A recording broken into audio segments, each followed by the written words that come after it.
kiat-kiatnya Pak Prof almarhum Profesor Kiai Haji Abdurrahman Syihab yang bisa melahirkan putra yang semuanya sangat luar biasa. Mohon barangkali pencerahannya Pak Dokter. Saya juga begini Pak, menjadi pertanyaan juga bagi kami ini putra-putrinya, bagaimana orang tua kami mendidik anak-anaknya sampai begitu. Tetapi ada sesuatu yang saya dengar juga dari Pak Alwi, bahwa jadi waktu saya mau ke Amerika sekolah, Pak Alwi di Amerika, Pak Alwi ngajak saya sebenarnya itu Pak agak enggan juga berangkat, ya, karena karir saya sebagai dokter ahli anestesi lagi jaya-jayanya. Kemudian Pak Alwi menyatakan begini kepada saya, Nizar, kalau kita ini sukses, kita itu belum sukses. Yang sukses itu adalah ayah kita.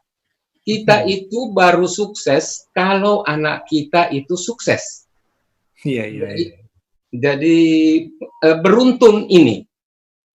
Kalau Ayahanda Abdurrahman Syihab, ya itu kita namakan sukses. Tetapi kalau kami ini anak-anaknya, apa kita sukses atau tidak? Apa kita berbangga dengan ayahanda kita, atau kita berbangga dengan anak kita?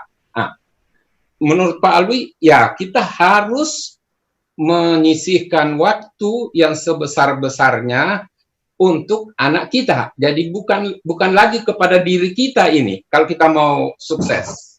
Nah, itu saya pelajari Pak. Jadi begini, ayahanda kami itu Pak Umar Syihab, Bapak kenal semua kan, guru kita. Itu Pak Umar Syihab pernah sakit, itu bolak-balik ayahanda kami ke Surabaya mengobati. Kemudian saya pernah sakit TBC, itu tiap 2 kali seminggu saya dibawa ke rumah sakit Stella Maris untuk berobat. Adik saya Abdul Muthalib juga dibawa ke Surabaya. Artinya begini, bahwa ayahanda Abdurrahman Syihab walaupun karirnya begitu sibuk menjadi rektor UMI, menjadi ketua Masjid Raya, menjadi anggota konstituante, tetapi untuk anaknya itulah yang nomor 1. Jadi itu tugas-tugas yang kedua itu adalah menjadi rektor, menjadi anggota konstituante, menjadi ketua Masjid Raya, tetapi semua kebutuhan anaknya bisa disentuhnya dengan baik. Saya kira itu Pak yang saya bisa sampaikan. Saya mohon maaf, terima kasih banyak Pak Rektor. Insya Allah mudah-mudahan kalau saya ke Makassar bisa berkunjung ke tempat Bapak. Assalamualaikum warahmatullahi wabarakatuh. Ya, Pak Dokter, waktu saya di Montreal itu mendengar kabar kalau Pak Dokter ada di Amerika, di Amerika Serikat. Saya mengambil master di Montreal itu 1997 sampai 1999. Dan kalau tidak salah Pak Dokter ada di Amerika saat itu. Saya betul ya Pak Dokter waktu itu? Saya mendengar kabar. Ya. Jadi begini Pak Rektor. Ya. 95-98 saya di Amerika. Ya, 97-96 itu saya mengantar putra saya belajar bahasa Prancis di Montreal. Oh iya, iya betul. Ya, jadi ada putra saya, ada putri saya, Pak. Betul. Itu 2 tahun berturut-turut saya belajar, saya mengajar, dan itu dititip oleh ada kawan saya, Profesor Faisal Bakti. Oh Pak ya, Pak Faisal Bakti. Beliau yang ceritakan sama ke saya, Pak Prof. Ya. Begini Pak, yang saya mau sampaikan ini, sepanjang jalan itu kan 10 jam dari New York ke Montreal. Ya, 10 jam. Putra saya itu nangis, Pak. Kenapa saya musim summer dikirim untuk sekolah? Padahal musim summer ini adalah untuk bermain. Ya kan dia punya duit.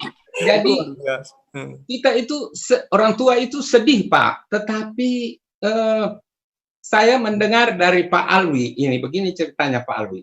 Dia bilang, Nizar, dulu waktu saya dikirim ke Malang, saya itu masih kecil. Jadi Abah mengantar ke Malang, udah diserahkan kepada gurunya di sana. Abah membalik, itu Pak Alwi nangis, teriak. Abah, dia bilang, Abah tidak nengok. Dia bilang.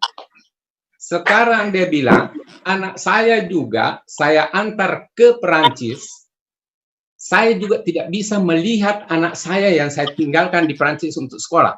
Saya teringat kepada Abah, bahwa memang ini sesuatu yang berat nih untuk anak kita. Kita lepas, tetapi nanti suatu waktu dia akan merasakan. Perasaan itu juga saya rasakan, Pak. Anak saya itu 2 menangis mau masuk ke rumahnya yang dititipi itu. Tapi musim dingin, bukan musim dingin, tapi kan dingin sekali. Jadi habis begitu, Pak. Setahun, 2 tahun begitu, saya tanya, Rifki, gimana perasaanmu dulu waktu saya tinggalkan kamu? Karena saya ada guilty feeling, terlalu kejam nih sama anak nih. Oh, dia bilang, Bah, hanya 2 menit atau 1 menit. Dia bilang, begitu Bapak pulang, saya langsung naik. Kenapa? Karena kalau saya tinggal di bawah, saya mati. Kedinginan. Saya harus bisa survive hidup. Coba, Pak. Coba, ini pelajaran yang betul-betul kita bisa dapat. Bahwa gen yang tadinya off, itu menjadi on. Putra ini harus survive hidup. Bapaknya sudah tinggalkan dia. Maka dia naik ke atas. Tidak ada. Kita lihat perkembangannya 2 tahun kemudian. 2 tahun kemudian putra ini udah pinter bahasa Prancis. Dia ikut lomba di Philadelphia, mendapatkan nilai nomor 2 bahasa Prancis pada seumurnya. Jadi berarti sekarang ini yang tadinya saya guilty feeling, sudah merasa, sekarang kamu bangga bisa bahasa Prancis? Bisa. Itu satu, Pak, ya. Mohon maaf nih, saya bicara banyak nih, Pak. Tidak apa-apa. Ya. Iya.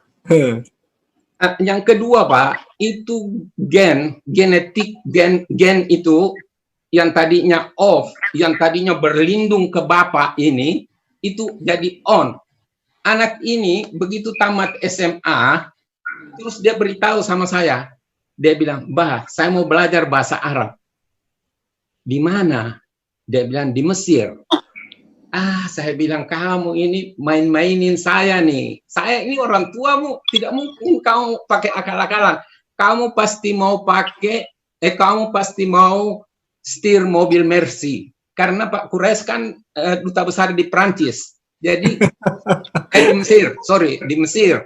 Jadi bayangan saya ini kan ada anaknya yang seumur. Pasti kan anaknya bilang, wah enak nih naik Mercy, apa segala macam. Begitu kan cerita pemuda ini. Terus putra saya bilang, tidak, kirim saya ke Yaman. Kalau begitu, kalau Baba berpikir bahwa saya mau menikmati Mercy duta besar, saya mau belajar bahasa Arab, kirim saya ke Yaman. Saya kaget, Pak, diberitahu begitu. Ibunya juga kaget. Akhirnya saya bawa ke Pak Alwi, Bang Alwi, ini dengerin ini ceritanya ini anak nih, mau pergi ke Yaman. Pak Alwi juga bingung. Kau mau pergi ke Yaman? Dia bilang, iya. Akhirnya Pak Alwi yang uruskan, ketemu Habib di sana, berangkatlah bersama dengan anaknya Pak Quraisy ke Yaman.